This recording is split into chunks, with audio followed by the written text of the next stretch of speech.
Have you ever walked out of a doctor's appointment and thought, wait, I still have questions? You trust your provider.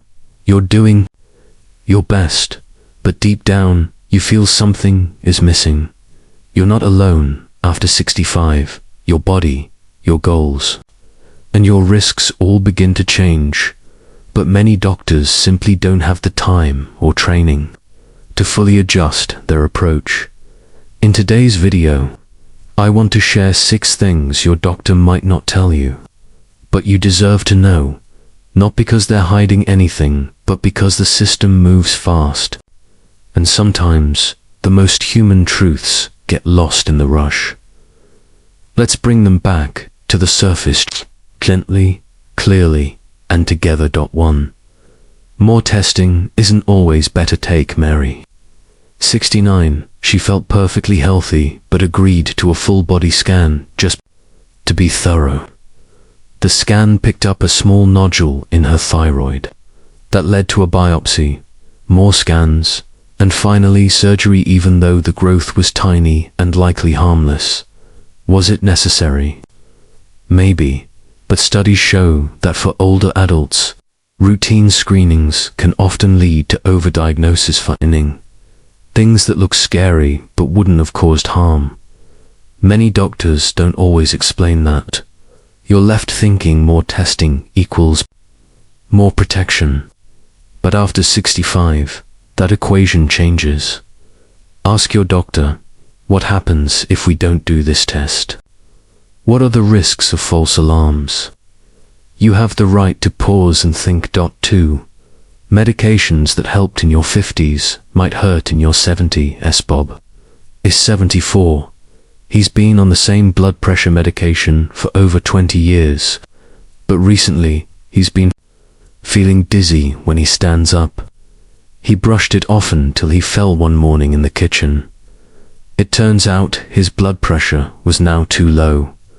What your doctor might not say is this: as we age, our body's response to medications changes.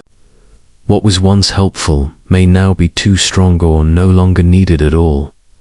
A medication review every year is essential after 65. But most doctors won't bring it up unless you do. Just ask, can we look at my medication list together? Are there any I might no longer need? It's your life, your comfort, your safety. 3. You can say no to preventive procedures. George, 77, was advised to get another colonoscopy. He'd had several already, each one clean. He didn't want to go through the prep, the anesthesia, the recovery, but he felt guilty for considering skipping it. What he didn't know: the U.S. Preventive Services Task Force actually recommends stopping colon cancer screenings at age 75, unless there's a specific reason to continue. Many procedures carry more risk than benefit as we get older, but not every doctor takes the time to explain the updated guidelines. You are not being irresponsible if you say, I'd like to skip this one. You're being thoughtful, for mental health still matters, even if you've never talked about it before. Let's talk about emotions, grief, loneliness, anxiety. These aren't just part of aging.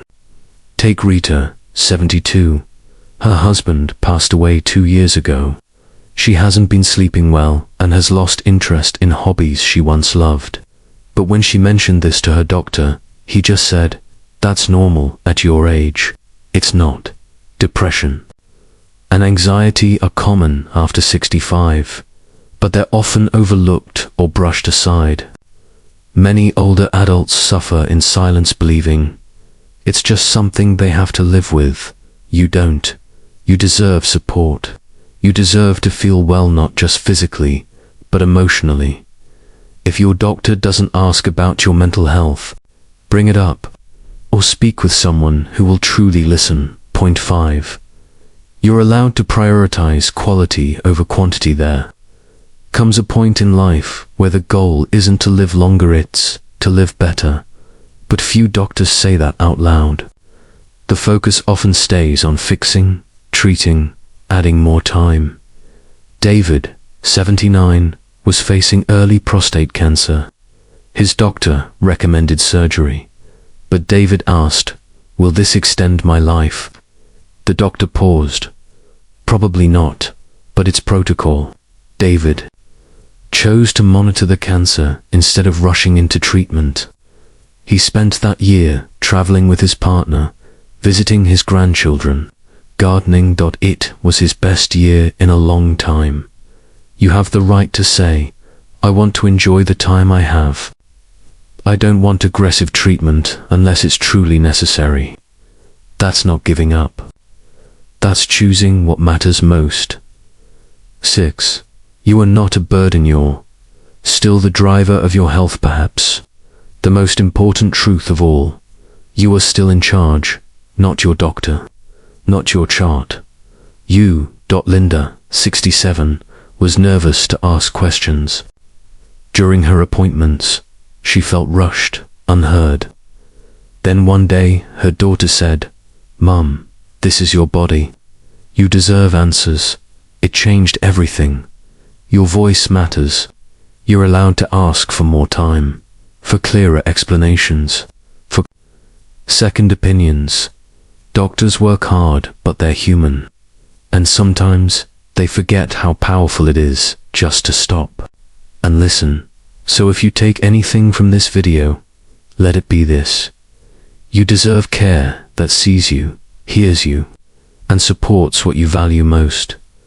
Let's quickly review what many people over 65 aren't told but should know.